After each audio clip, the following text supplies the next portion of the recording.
This is African American History is American History.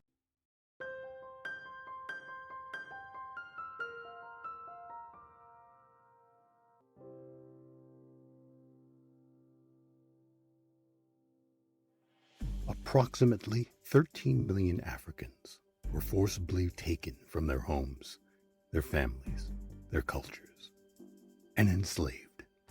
From 1501 to 1867, they were abused, bartered, and sold as livestock. Coastal communities throughout the United States, including Boston, New York City, Richmond, Charleston, Savannah, and New Orleans, all had local economies built on the enslavement of black people. Sadly, this history has been largely neglected.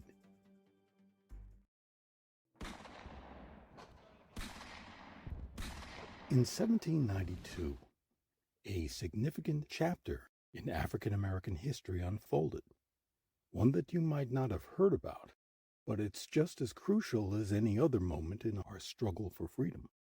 This was the year of the first major African American Back to Africa movement. Now, this story predates Marcus Garvey, and it starts with 3,000 black loyalists, enslaved people who had escaped to British lines during the American Revolutionary War.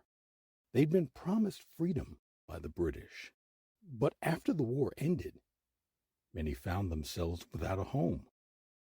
The British, honoring their promise, relocated them to Nova Scotia, Canada, and even gave them land to settle on. But for some, that wasn't enough. In the face of harsh living conditions and continued racial discrimination in Nova Scotia, about 1,200 of these black loyalists decided to seek a new beginning. They looked across the ocean to West Africa, where a new colony, Freetown, was being established. Today, we know this place as Sierra Leone.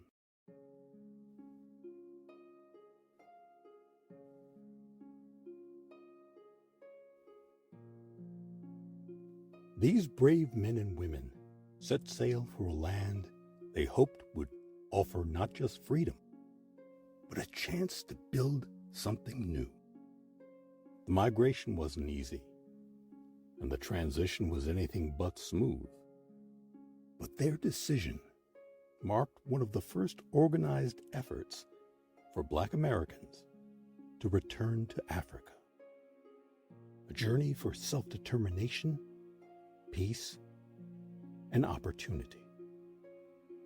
While the history of the Black Back to Africa movement is complex, this first wave in 1792 stands as a testament to the resilience and hope of those seeking a future free from oppression.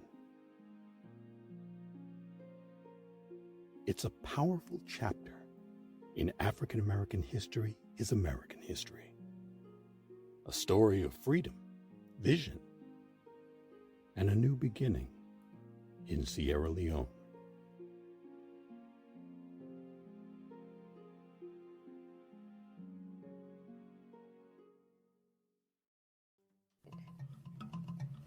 My father was a full-blooded African.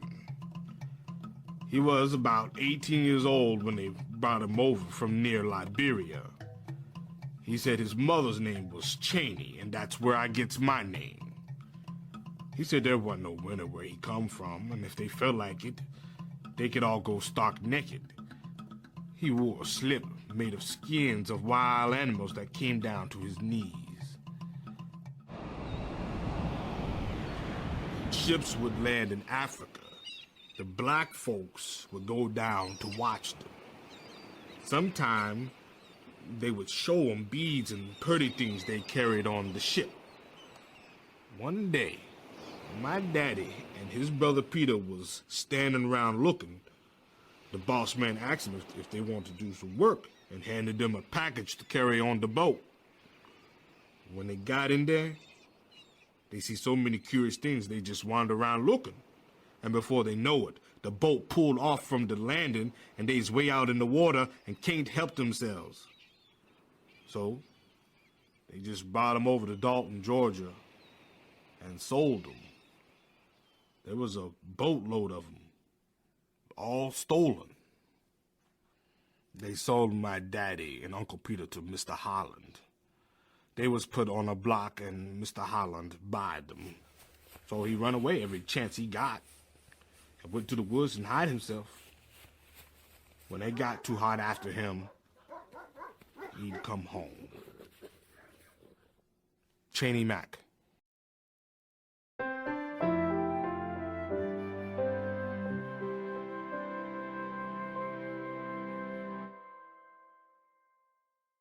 This has been African American History is American History.